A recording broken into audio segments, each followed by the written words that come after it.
అరచేతిలో అఖండ విశ్వం. Breaking news 24/7. Vivek Oberoi, Salman Khan వంటి హీరోలతో ప్రేమాయణాలు నడిపి చివరకు మెగాస్టార్ అమితాబ్ బచ్చన్ ఇంటి కోడలైంది ప్రపంచ సుందరి ఐశ్వర్యారాయ్. అభిషేక్ భార్యగా ఓ పెద్దింటి కోడలిగా మారిపోయిన ఐష్ ఓ బిడ్డకు తల్లి కూడా అయింది. అయితే ఇప్పుడు ఐశ్వర్య ప్రవర్తన చూస్తుంటే ఆమె వైవాహిక జీవితంలో ఏవో లుకలుకలు మొదలైనట్లు అనుమానం వస్తోంది. ఈ మధ్యకాలంలో ఐశ్వర్య కుటుంబ జీవితం కంటే ప్రొఫెషనల్ లైఫ్కే ఎక్కువ ప్రాధాన్యం ఇస్తున్నట్లు కనబడుతోంది.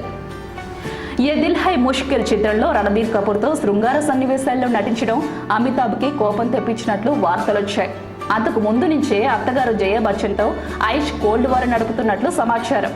మరో ముఖ్యమైన విషయం, ఐశ్వర్య తన మాజీ ప్రియుడు సల్మాన్కి దగ్గరగా జరుగుతూ ఉండడం. నిజానికి ఇంతకు ముందు బచ్చన్ కుటుంబానికి సల్మాన్ అత్యంత ఆప్తుడు. అయితే ఐశ్వర్య రాకతో అమితాబ్ కుటుంబం సల్మాన్ని దూరం చేసుకుంది.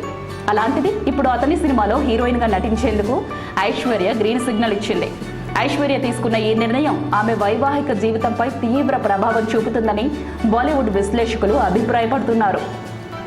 మరోవైపు విడుదల కాబోతున్న సినిమాలన్నింటి గురించి తన ట్విట్టర్ అకౌంట్లో పోస్ట్ చేసే అమితాబ్ తన కోడలు నటించిన ఏ దిల్ హై ముష్కిల్ సినిమా గురించి మాత్రం పట్టించుకోలేదు. ఇవన్నీ చూస్తుంటే ఐష్ అభిషేక్ మధ్య ఏదో జరగకూడనిది జరుగుతోందన్న సంకేతాలు వెలువడుతున్నాయి.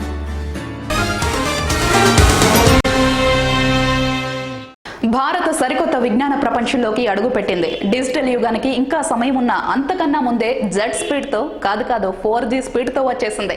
5th జనరేషన్ స్పీడ్కి సైతం సై అంటే సై అంటోంది. ఇంటర్నెట్ రంగంలో మొదలైన కథనోత్సాహం ఇప్పుడు భారతీయులను ఉర్రూతలూపుతోంది. భారత్లో అసలైన ఇంటర్నెట్ యుగం ప్రారంభమైంది. ప్రపంచంలో స్మార్ట్ టెక్నాలజీతో ఆవిర్భవించిన ఛానల్ బ్రేకింగ్ న్యూస్ 24/7.